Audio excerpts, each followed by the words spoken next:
Mesdames, Messieurs, merci de prendre le rendez-vous de l'actualité sur Eden Télévision et merci de votre fidélité renouvelée à nos programmes. Voici les titres du journal. Le Parti Alternative Citoyenne s'inscrit dans la dynamique de la réforme du système partisan. Ce week-end, les cadres du parti ont assisté à l'adhésion de plusieurs mouvements politiques. Le point de la cérémonie de déclaration d'adhésion dans un instant. La zone sanitaire Alada à Tofose est dotée depuis ce week-end d'un hôpital de zone. Dans cette édition, nous vous ferons revivre le film de la cérémonie d'inauguration de cet hôpital de référence. Et quand viendra le moment de vous dire au revoir, on ira à la découverte d'un club sportif féminin. Ce sera dans le département du Koufo.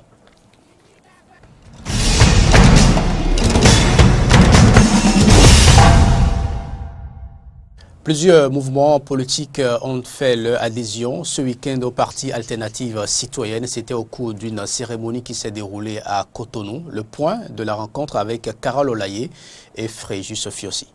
Bientôt la fin de la prolifération des partis, alliances et mouvements politiques au Bénin. Ce samedi 25 août 2017, plusieurs mouvements, alliances et creusets politiques ont rallié le Parti Alternative Citoyenne vieux de 5 ans. Il s'agit de l'Union des jeunes et des femmes pour le développement du Bénin, la 15e citoyenne, le Rassemblement des artisans pour une nation épanouie, l'Union des jeunes dynamiques pour un idéal commun, le Mouvement pour la démocratie et la liberté, le Mouvement Ensemble Mixité et le Cercle de réflexion pour le développement de commun. Une fusion au cours de laquelle les dirigeants de ces creusets politiques se sont à tour de rôle engagés à soutenir les actions du gouvernement Talon pour un réel développement du Bénin. Aujourd'hui, la vérité des faits rassure que la rupture pour un nouveau départ n'est pas une tiède rhétorique de quelques plaisantins en mal de popularité, mais à coup sûr, le remède choisi par le peuple du Bénin contre la poursuite effrénée de l'effondrement des valeurs et des repères dans notre pays. Au regard de ces considérations que nous, militantes et militants, personnalités et notabilités des mouvements et associations ici présents, avons pris l'engagement ferme par la présente déclaration commune d'appartenir au Parti Alternative Citoyenne. Une décision courageuse est saluée par le président du parti qui les accueille, Alternative Citoyenne. Soyez-en fiers. Le Parti Alternative Citoyenne va vous accompagner dans cette adhésion que je qualifie d'adhésion partenariat, adhésion, collaboration et adhésion fusionnelle. Nous serons désormais ensemble. Nous sommes déjà ensemble. Et quand on est ensemble, il n'y a pas de peur. Alternative citoyenne, nous sommes sur la bonne voie. Et cette voie appelle l'union. Nous sommes allés dans un système de regroupement partisan qui plutôt demande un mariage, une union. En attendant la création du grand parti politique au Bénin, le bloc progressiste, ses militantes et militants ont été entretenus sur la pertinence de la proposition de loi portant charte des partis politiques et du nouveau code électoral au Bénin. Un exercice fait par l'honorable Orden Aladati. Des réformes chères au président de la République, Patrice Athanase Guillaume Talon, et que les nouveaux adhérents auront à défendre partout où besoin sera. Le ministre de la Santé, Benjamin Ompati, et l'ambassadeur du Japon près le Bénin ont procédé ce vendredi à l'inauguration de l'hôpital de zone d'Alada, fruit de la coopération bénino-japonaise. Cette infrastructure vient donner une satisfaction aux populations en quête de soins de qualité. Le point de cette rencontre inédite dans ce reportage. La zone sanitaire Alada Z-Tofo est désormais dotée d'un hôpital de zone. Cette nouvelle infrastructure vient renforcer le système de mise en œuvre des services de soins par zone et offrir aux populations les soins de santé de qualité et ceci dans les meilleures conditions. La cérémonie de son inauguration s'est déroulée ce 24 août 2018 à Alada en présence des autorités politico-administratives, des chefs traditionnels, des têtes couronnées et des populations bénéficiaires. Prenant la parole, le maire d'Alada, Michel Akliento, est, au nom de ses pairs des autres communes, revenu sur les caractéristiques de l'ouvrage avant d'exprimer ses gratitudes au gouvernement de Patrice Talon. L'hôpital de zone d'Alada Tofosé, d'une capacité de 65 lits, est doté de services de consultation externe, d'accouchement, d'examen, de soins d'hospitalisation, d'urgence, d'imagerie médicale, de pharmacie, d'opérations chirurgicales et d'autres spécialités dont l'ORL, l'ophtalmologie, la gynéco-obstétrique et la pédiatrie. Il me soit permis, avant tout, de dire avec fière chandelle un sincère remerciement à son Excellence le président Patrice Guillaume Talon ainsi qu'à tout son gouvernement pour les nombreux et inlassables efforts qu'il déploie pour que notre pays soit un Bénin véritablement révélé. Je m'en voudrais ici de ne pas mettre en exergue l'admirable capacité de négociation dont a fait montre le gouvernement de mon pays, qui, de ce montant, a pu convaincre la coopération japonaise. En fait, cette authentique prouesse ne tient pas du hasard, mais procède clairement de la nouvelle crédibilité qui auréole notre pays depuis quelques moments. Maintenant, grâce à la gouvernance empreinte de rigueur dont fait montre depuis son arrivée à la tête du pays, le chef de l'État, soutenu par une équipe gouvernementale dynamique. D'un coût global de 11 milliards de francs CFA, dont 10 milliards de financement par le Japon et 1 milliard par le budget national, cet hôpital est le fruit de la coopération bénino-japonaise. Pour le ministre de la Santé Benjamin Hunkpatin, la réalisation de cette infrastructure répond à la volonté du chef de l'État de garantir le bien-être aux citoyens béninois à travers le programme d'action de son gouvernement. La cérémonie qui nous réunit ce jour est le lancement officiel des activités de l'hôpital de zone d'Alada qui desservira 3 communes, à savoir Alada, Tofo et Zé, comme prévu par la politique sanitaire du Bénin pour rapprocher les centres de santé des populations en vue de leur meilleure prise en charge. Cet hôpital viendra combler le vide qui existe au niveau de la région pour la prise en charge sanitaire des populations de cette localité. Je suis très heureux que le Japon puisse contribuer à l'amélioration des services médicaux et sanitaires pour les populations d'Alada et ses environs. Mesdames et messieurs, assurer des services médicaux et sanitaires de qualité aux populations est un souci permanent pour tous les pays et surtout en Afrique.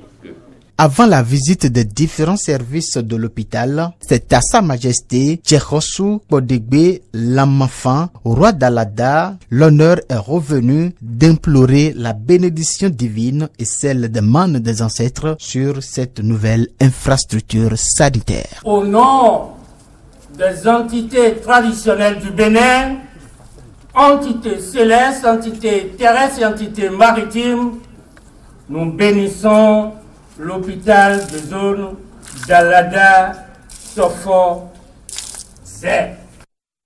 Bien avant de procéder à l'inauguration de l'hôpital de zone d'Alada, le ministre de la Santé, Benjamin Hunkpatin, a donné une conférence de presse face aux professionnels des médias. Le ministre est revenu sur les différentes mesures prises par le gouvernement dans le cadre de l'interdiction de l'exercice en clientèle privée des professionnels médicaux et paramédicaux. Il a par ailleurs insisté sur la ferme volonté du gouvernement à aller jusqu'au bout dans ce dossier. On l'écoute. Le service public médical, qui par principe est un service d'intérêt général, est transformé en un service marchand par des voies détournées. Ne pouvant rester indifférents à cette situation qui met en péril non seulement l'hôpital public, mais aussi la vie des patients, le Conseil des ministres, en sa séance du 25 juillet 2018, a adopté 2 décrets. Les nouvelles mesures ont pour objectif d'assainir le secteur de la santé. Leur mise en œuvre entraîne 2 effets majeurs qui ne devraient souffrir d'aucune remise en cause.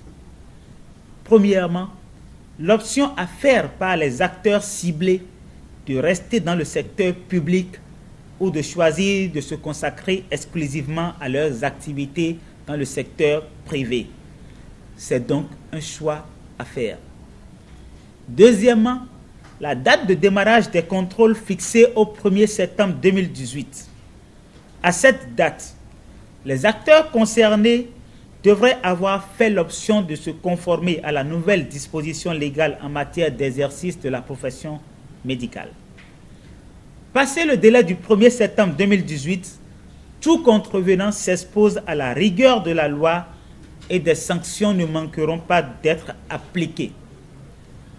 Et en termes de sanctions, je voudrais livrer l'intégralité de l'article 3 du décret 2018-342 du 26 juillet 2018 portant suspension d'autorisation et révocation d'autorisation qui dispose qu'en application des dispositions des articles 20 et 84 de la loi 2015-18 du 1er septembre 2017 portant statut général de la fonction publique, tout exercice en clientèle privée au mépris du présent décret est réputé faute professionnelle grave, passible de la révocation ou de la résiliation du contrat de travail avec perte de tout droit sans préjudice des sanctions pénales réprimant l'exercice illégal des professions médicales et paramédicales.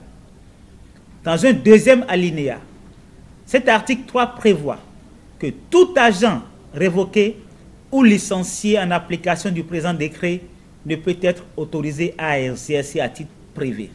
Plusieurs dispositions sont également prises pour assainir totalement le secteur privé.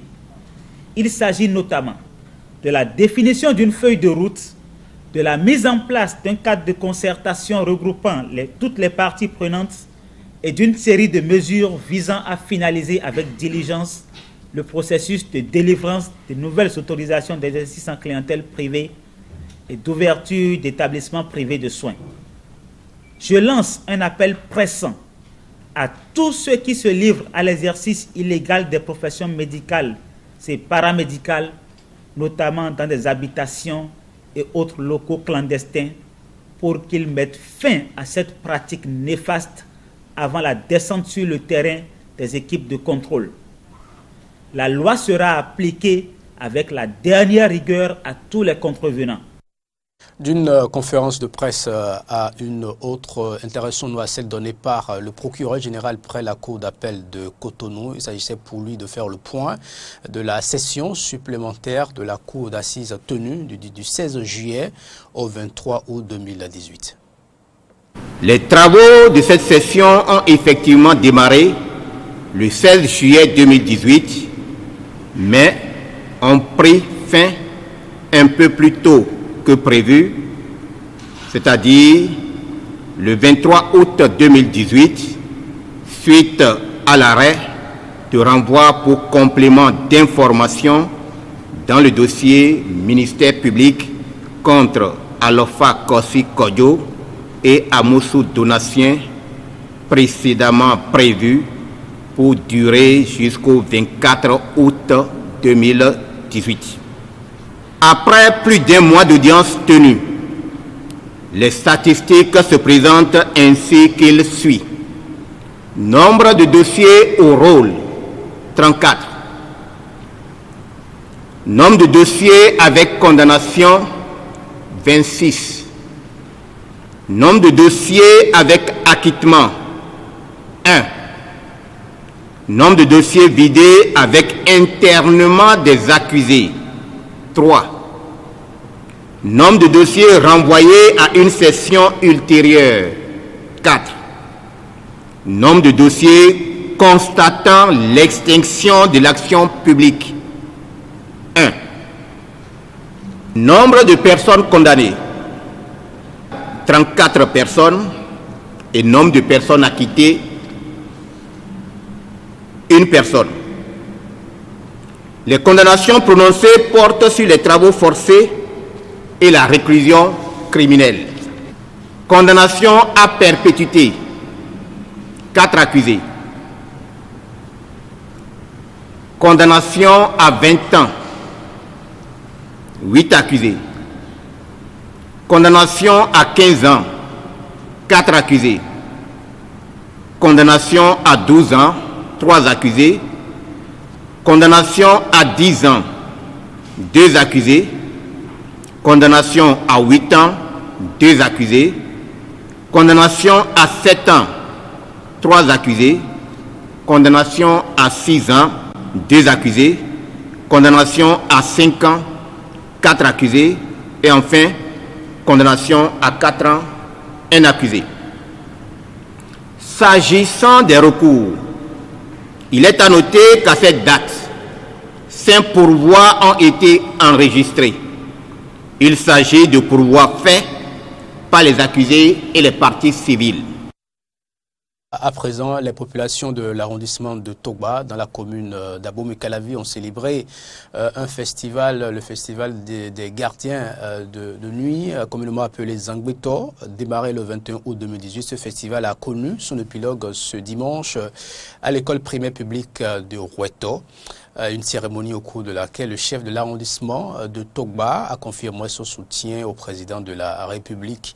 Démonstrations, chants et danses sont les moments forts de cette cérémonie qui a connu la participation des autorités à divers niveaux, sages et notables.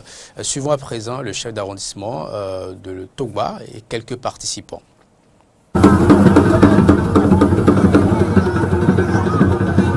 Depuis des années, vous savez, quand on dit Zangbeto, c'est déjà gardien de nuit.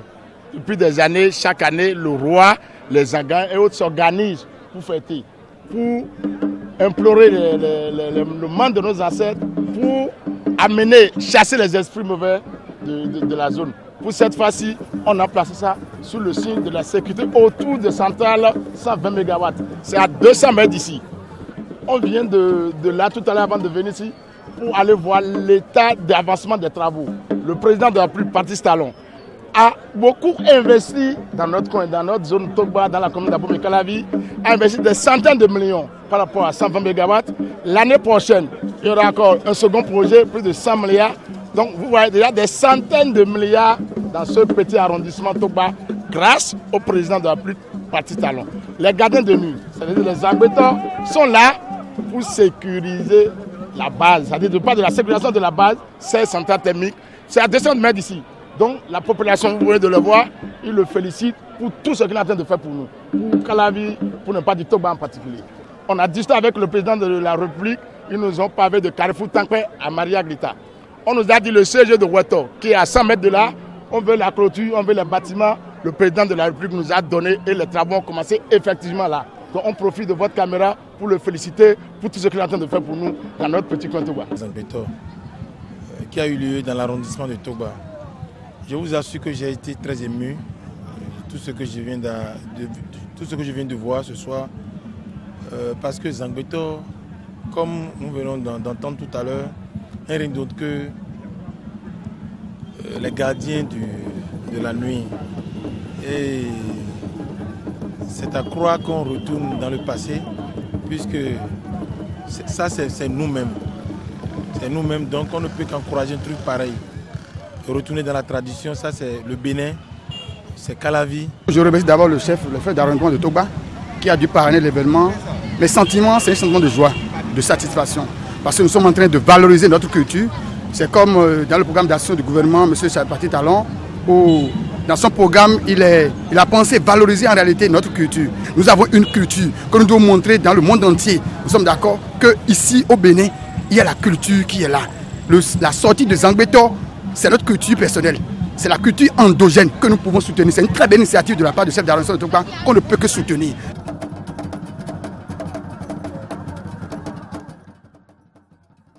Sport à présent dans le département du Koufo, ce département qui dispose désormais des équipes féminines de football, de basketball et de handball.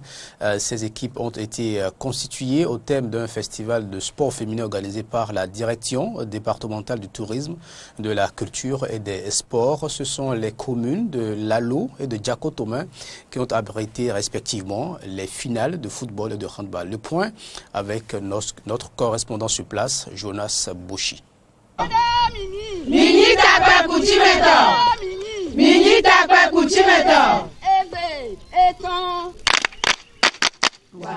Des femmes très âgées qui se réunissent tous les samedis matins pour jouer au football sur l'esplanade de leur village. On est bien loin de l'imaginer des femmes béninoises, très occupées au foyer pour se donner ce plaisir qui sort du commun. Et pourtant, cela se passe à Kouchimé, une localité du sud du Bénin, située dans le département du Koufo et précisément dans la commune de Lalo. Dans ce coin reculé du Bénin, on s'attend beaucoup plus à voir la femme sur le chemin du champ, accompagnée de ses enfants. Mais des vieilles dames qui jouent au football, il faut être Lucia Dayou pour avoir une telle idée. Elle nous explique comment elle a pu mettre sur pied cette équipe des femmes footballeuses, les perdrix de Kouchimé. À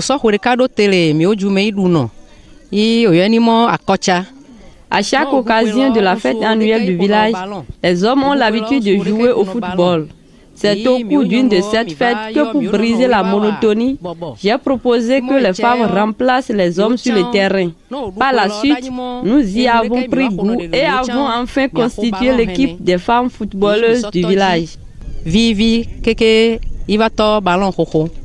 Et elle a commencé par drainer nos mamans, dirais-je, chaque fois au terrain pour dire venez, nous allons nous entraîner, nous allons faire le sport pour garder notre santé. Mais cette révolution sportive chez les femmes de ce village n'agrée pas certains hommes. Ils ont très tôt obligé leur épouse à se retirer de l'équipe. Il y a des femmes qui ont commencé avec l'équipe, mais actuellement elles ne viennent plus. Mais c'est les maris qui n'ont pas compris. Bon, par rapport à leur niveau de connaissance, mais je leur demande de laisser les femmes s'exploser. Parce que ce qui se passe ici aujourd'hui, c'est la joie, c'est la santé. Je leur demande de laisser les femmes rejoindre l'équipe pour que demain, ça soit une grande équipe. Parce que peut-être ceux qui sont à la maison maintenant, il y a plus des meilleurs parmi eux. Elles n'ont qu'à sortir, rejoindre le groupe pour que ça puisse évoluer. Désormais convaincus du bonheur que leur procure le sport, ces femmes se passent des regards moqueurs sur leur club de football.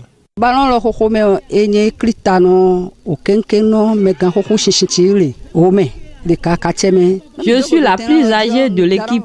À chaque séance d'entraînement, je fais 6 tours du terrain. Et quand j'arrive à la maison, je me sens très bien. Le football a fait que je ne sens plus la fatigue de la vieillesse.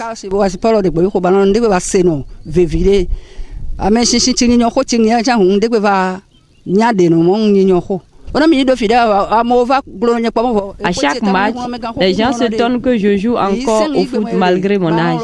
Nous le faisons pour rehausser l'image de notre village.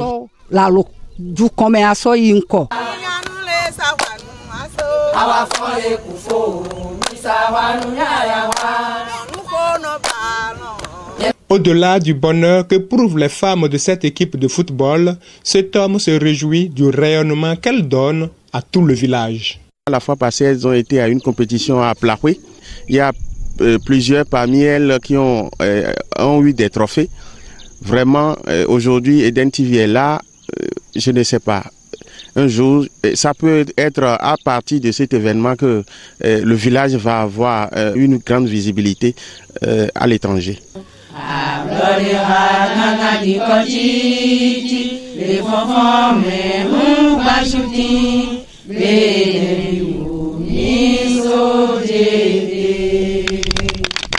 Ces femmes ont peut-être perdu la fraîcheur du corps de par leur âge, mais le football leur redonne la jeunesse d'esprit.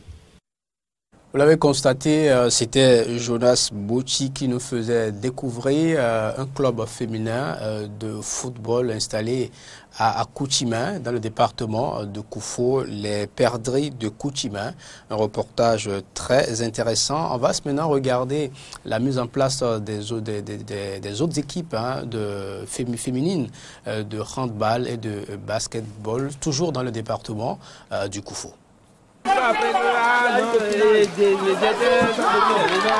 Ce match de football est le dernier d'une série devant permettre à 15 sélectionneurs d'harmoniser leur choix dans la composition de l'équipe départementale du football féminin dans le Koufo. Ils ont procédé également de la sorte dans les autres disciplines sportives comme le basketball et le handball. Brian Djoko, directeur départemental en charge du sport dans le Koufo, nous explique comment se fait donc cette sélection à travers ces compétitions. Il y a pratiquement 15 sélectionneurs. Ces 15 sélectionneurs auront à faire des sélections à travers la prestation des joueuses. Chaque athlète a son dossard qui est resté uniforme du 22 jusqu'à aujourd'hui. Je suppose qu'on prend le numéro 4. Si sur 15 sélectionneurs, il y a 4 qui est sélectionné avec 10 sélectionneurs, c'est-à-dire qu'on retient le numéro 4. La sélection départementale donne la chance à celles qui arrivent à franchir cette étape de pouvoir participer à la phase nationale. Et les filles sélectionnées pour constituer les équipes départementales iront à Cotonou pour les phases nationales. Donc on ne peut que dire aux parents de nous aider davantage, puisqu'ils ont permis aux filles de se déplacer pour compétir dans ces 3 disciplines. Donc nous leur demandons encore de nous aider davantage pour permettre l'éclosion des talents dans le département du Koufo en termes de sport.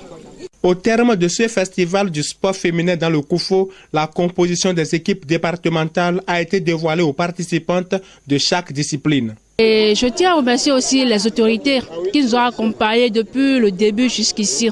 Et je les exhorte pour qu'ils nous assistent encore plus et nous donner beaucoup de courage pour que nous allons très très loin au nom de Dieu. C'est grâce à vous, grâce aux encadreurs que nous avons, grâce aux personnes ressources qui nous ont appuyés tout le temps, nous allons constituer une bonne équipe au niveau du département. Parce qu'à travers vous, à travers la révélation de talents de joueuses en vous, on peut développer une famille. On peut développer une commune, on peut développer un département, on peut développer une nation. Le directeur départemental du sport dans le Koufo a pour finir remercié le président Patrice Talon et le ministre Oswald Homeki pour leurs multiples efforts à promouvoir le sport à la base. Ainsi va l'actualité sur Eden Télévision. Merci à vous de l'avoir suivi. Portez-vous bien et à bientôt.